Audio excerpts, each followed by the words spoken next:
Hey guys, back with another video, and today I have my May wrap up.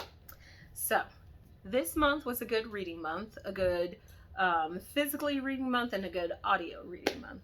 And some of these books I read along with listening to the audio, and then at some points during reading the books I listened to the audio, and at some points I actually physically read the book. So no particular order, but we'll get started. First is The Girl with the Louding Voice. If you have seen my vlog, you know that I read this book. This book had me in frustration, in anger, in tears, in happiness, and best of all, in hopefulness. Hopeful for the future. This is the craziest emotional roller coaster that I've read in a long time. Very good, and I highly recommend this book. I'm not going to give any spoilers away, so I won't say any more than that, because some of the points that I do love the most is not talked about on this description of the book, so I'm not going to say much more than that. But this is, it's a great book. All right, next I have the first book in the mini novella series of The Green Mile. Okay. Anyway, first book of the Stephen King novella series. I read that one. This one was mean. It was good. I mean, I'm enjoying the series so far, and I will finish on just because I'm nosy. But this one had me kind of angry in the beginning because of the assumption that the guy committed the crime, and the way it set it up for me as a reader, it was like, well, it's obvious that he didn't do it. But yeah, so read that one. Somebody's car alarm just went off. This was one I read with my class. The Legend of Paper, Rock, Scissors. I recommend everybody reads this with their class. I seen that one. You seen that one too? Yeah, I seen that in my class.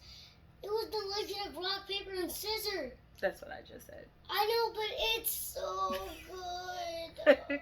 And that's how all my kids liked it. All my students. Oh my god. It was a good one. It was a good one. This is actually a pretty good one, Mom. It was. I was in And what that book is a background, quote unquote, it's a background story of how Paper, Rock, Scissors started. And Rock was the strongest. Well, they're kind of all equals. But yeah, but Rock could smash all the people, and it said, Rock is victorious. It did say that. It did say that. It said it with all of them. And it's so funny because paper can come from Rock, and it said, Paper is victorious. And when Scissors cut paper, it said, Scissors is victorious. Yeah, that was a good one. We watched it like 3 times. I watched it. That was my second time. Because I watched it at the library with my classroom. You watched it at the what? At the library. At the library. Oh. Because it's a book. Shut up. Leave me alone. You can read it at the library because it's a book. All right. Okay. Fourth book 17. that I read is Blended. Now, when I actually went into this book with the wrong assumption of what I thought this book was about, I thought this book was about, just about a girl and her point of view of what it meant to be biracial.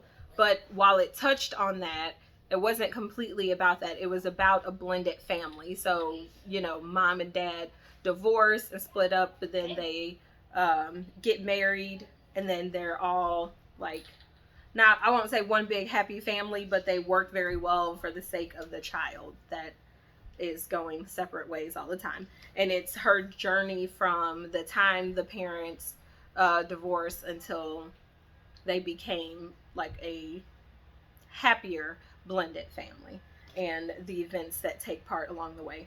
I do think that this book has social issues of race, not just because it's obvious that the girl in the book, the main character, is biracial, but also because of the event that takes place in the book. So, and then there's like questions, identity questions like, am I black? Am I white? And the parents' point of view of whether or not she will identify as being biracial, like mixed, and not claim just one side, or if she's claiming her black side or her white side. So that I thought was very good for a book to touch on such a topic that not many books do touch on. It's really just in issues of racism, or of what it's like being black as a child, as a teenager, as an adult. This was one of the very few books that touched on what it means to be biracial in the mix of racial issues from the perspective of a middle schooler. So I thought that was pretty cool.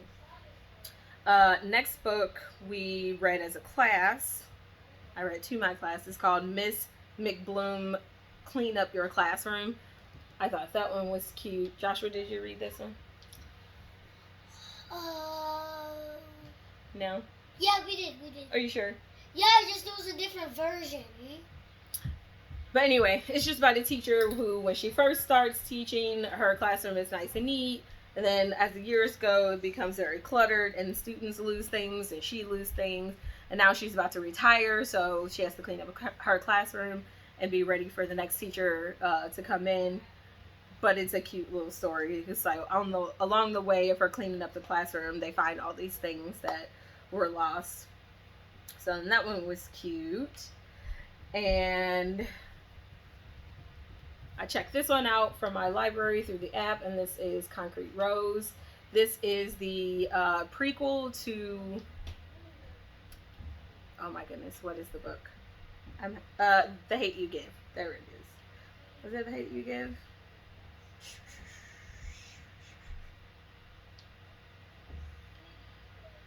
Yes, The Hate You Give. Sorry. I was like, I don't remember. But this one follows Maverick, the father of the young lady from The Hate You Give. Really, really good book. Touches on racial issues, but also just the living in a low-income neighborhood, and what people think that they should do in order to survive in a low-income neighborhood, as opposed to sticking it out and going against the grain and doing, actual things that you're supposed to get out of low-income neighborhoods. So I don't know. This one was really good. I recommend this one. I believe I gave this one a 4 stars. This to me definitely left it open to have a third book in the series, one that kind of just ties all of them together.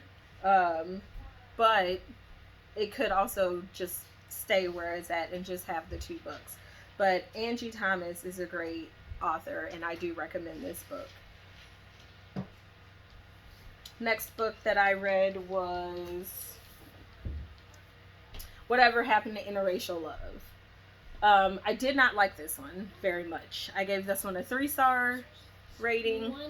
While the issues are of race, so not really any issues that we haven't read about before, what I didn't like about this book is the writing style. So while the topic itself is a great topic to read about, I did not like the writing style. Some of the stories did not flow very well together. Some of them I just kind of read and was like, what's the point of this story?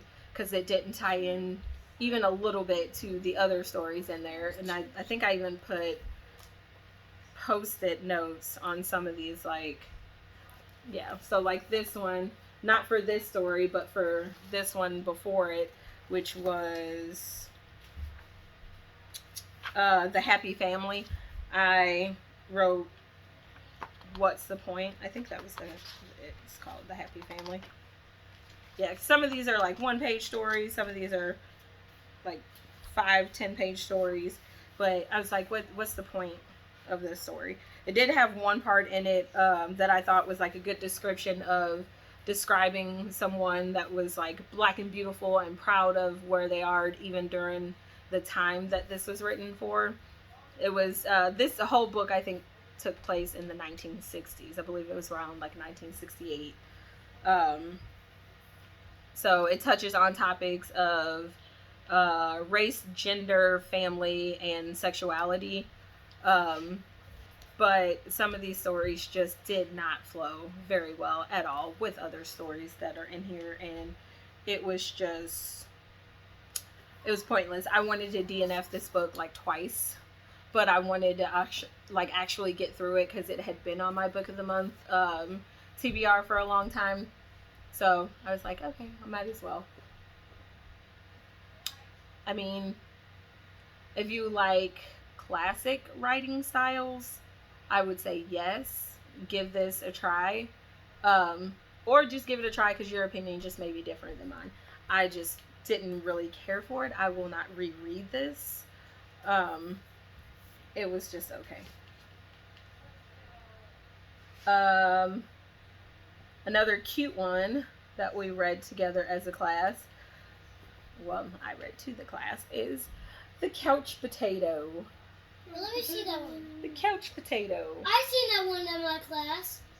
We definitely seen that one before we always go to nap time. So it's book number 4 in the Bad Seed series.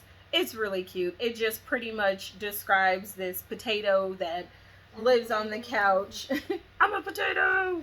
But it lives on the couch, or I don't say lives on the couch. It just stays on the couch all the time, and then like throughout the book, it starts to get interested. The potato starts to get interested in other things, and then he ends up in the couch. Well, that'll get him off the couch. He ends up getting interested in things that'll get him off the couch, and he, by the end of the book, is no longer a couch potato. But I just thought that was we read funny. a different one of the couch potato. Yeah. He gets interested because he's like walking around on the floor. Yeah. But then he gets interested in being on the couch. Oh, okay. So that we read a different version than you guys. Well, there's a lot in the series, right? Yeah, just we read a different one. Alright, so I also finished and read His Mighty Strength. And this is a Christian novel. What I liked about this book was that this book was pretty much a testimony to the author's time period where he was experiencing depression, and how God's word fit into that to get him out of his depression, but how he had to not just lean on God's word, but God's people to help him, not just stay in a rut for the rest of his life. But he experienced a betrayal of sorts that kind of just like, what's the point? It wasn't really clear as to what the betrayal is, but that's, I think, out of respect for the people that were involved. I don't think the author wanted to like slander anyone's name, just, hints around like there were people that he really trusted that betrayed him, and how it just sent him in a downward spiral, and what he did to get him out of it. So I thought this was really cool. I thought this was really cool, and I would recommend people who are struggling with depression to read this, because this could be a really good help. Like, even if you're not really struggling with depression necessarily, but you have experienced something that has like made you think, what's the point, or you're just going through a hard time that you can't really seem to get out of that funk, this would be a really good read to have. Where's the remote? On your bed. The remote is on your bed. Under the blankets and the sheet. All right, and last book, and then I can wrap up this 15-minute long video that it already is Elevation. I read this in one sitting. I thought this was pretty cool. This kind of gave me Elevation by Stephen King. But this kind of gave me thinner vibes. But that's just my opinion based on I think it was a movie that I watched, because I never actually read Thinner. I got it in a haul last year. I have not picked it up yet, but it is actually next on my Stephen King TBR to read. So that'll probably be a book that I read in June. But this just made me think of Thinner because of the weight issue. So throughout this book, the main character loses weight, but not in his physical form. And he gets to the point to where he's lost so much weight that he is literally like elevating up off the ground like an astronaut. Or not like an astronaut, but like there's no gravity to hold him down. Well, that's cool. Well, it was for a little while. Yeah. Smack it up. I can't stand you. But anyway, this was a good read. It was different from Stephen King's other books. I think I would have to reread this to see what the core message of this book was supposed to be.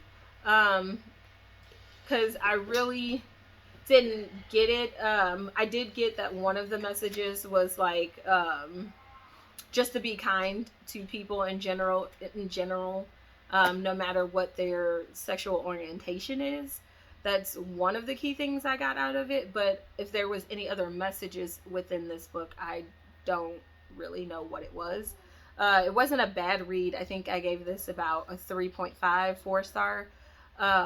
But it's not something that I would want to reread, but I think I'm going to, just to see if I missed any other overall arching like messages the book had. But it was good. It was okay. But that is all the books that I read in the month of May. So that is, I mean, it was a good reading month compared to April, because I don't think I read very much at all in April. So I will see you guys in my next video. Bye.